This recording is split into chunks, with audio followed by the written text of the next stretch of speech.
for 2014 of Biancham in the total amount of 125,300 pesos. And then, Mr. Chair, I wish to invite as well the attention of the public, especially the Quad, to the 2015 audited financial statement of Biancham.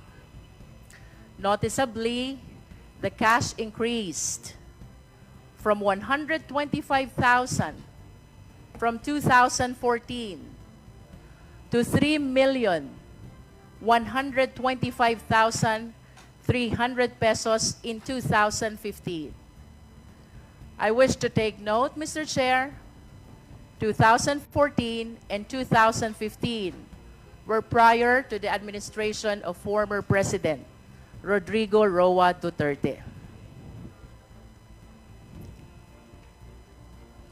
Having seen 2014 and 2015 assets of Biancham, kindly flash the 2018 assets of Biancham Holdings. Could you please plus the 2018 audited financial statement of 2018?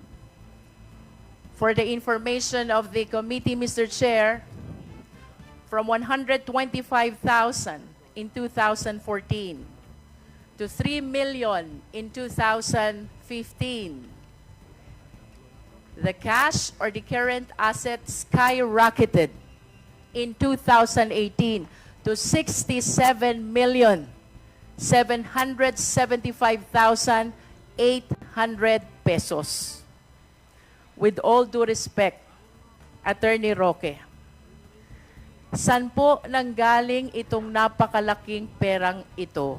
Please enlighten us. Nagbenta po ang pamilya ko ng isang 1.8 hectares na lupa sa multinational village, Parañaque.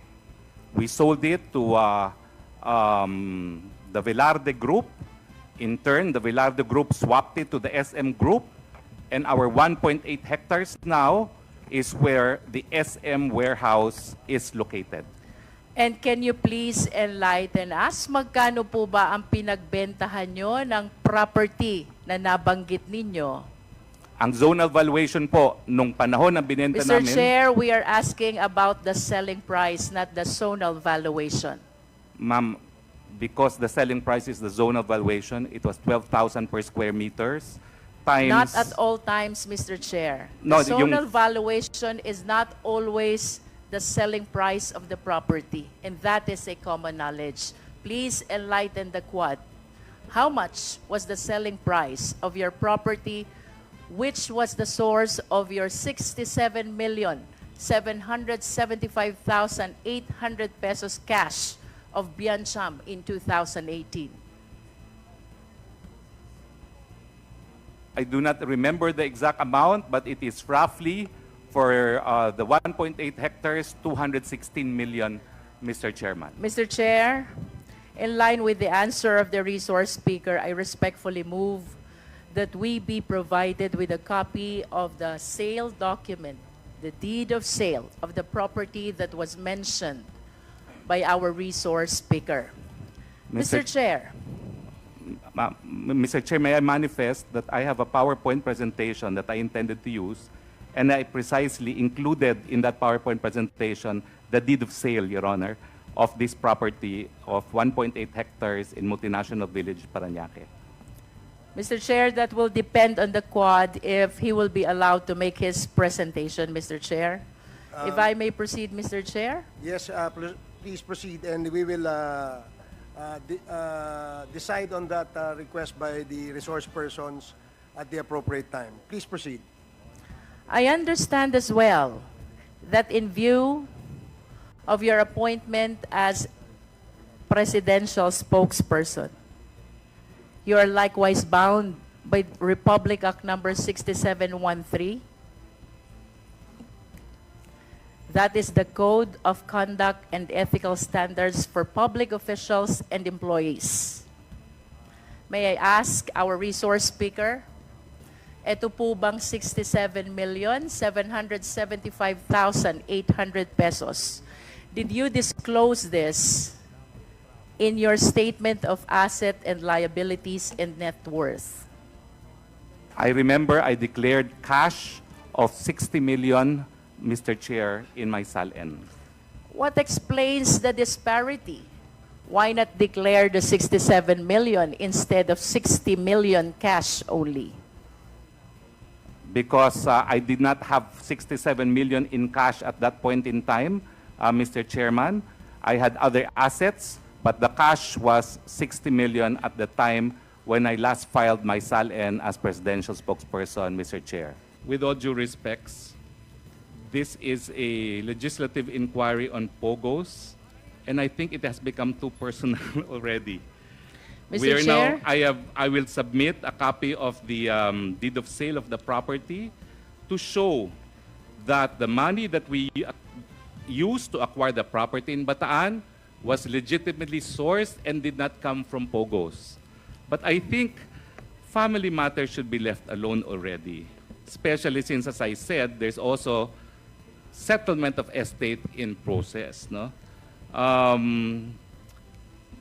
I just would like to raise the issue of materiality. I answered questions on source of funds to prove it did not come from POGO, because we sold 1.8 hectares which is a commercial property in multinational village Parañaque, which I felt was material to this inquiry.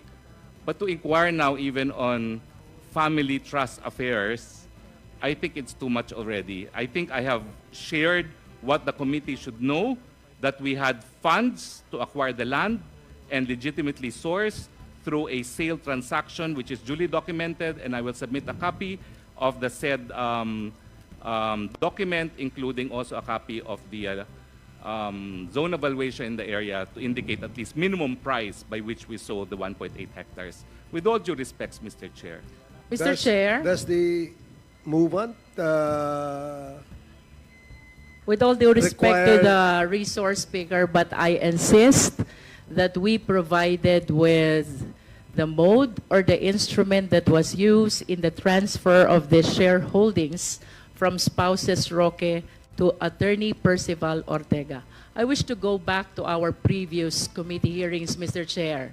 We have established a number of circumstantial evidence already, which, when taken together, will lead to one reasonable conclusion that our resource speaker has connection to Lucky South 99. At first, I was surprised by the sudden increase of the assets of Biancham that is coming from 125,000 to 3 million, and then in 2018 to 67 million. And now, Mr. Chair, we have seen a sudden change in the name of the shareholder or the stockholder of Biancham, formerly from Spouses Roque and now to Attorney Percival Ortega. I wish to rule out, to verify, ito po bang mga movement ng pera na ito? After all, he is the one who mentioned na hindi ito galing sa POGO. Let the Quad verify kung saan nga nanggaling ang mga perang ito, Mr. Chair.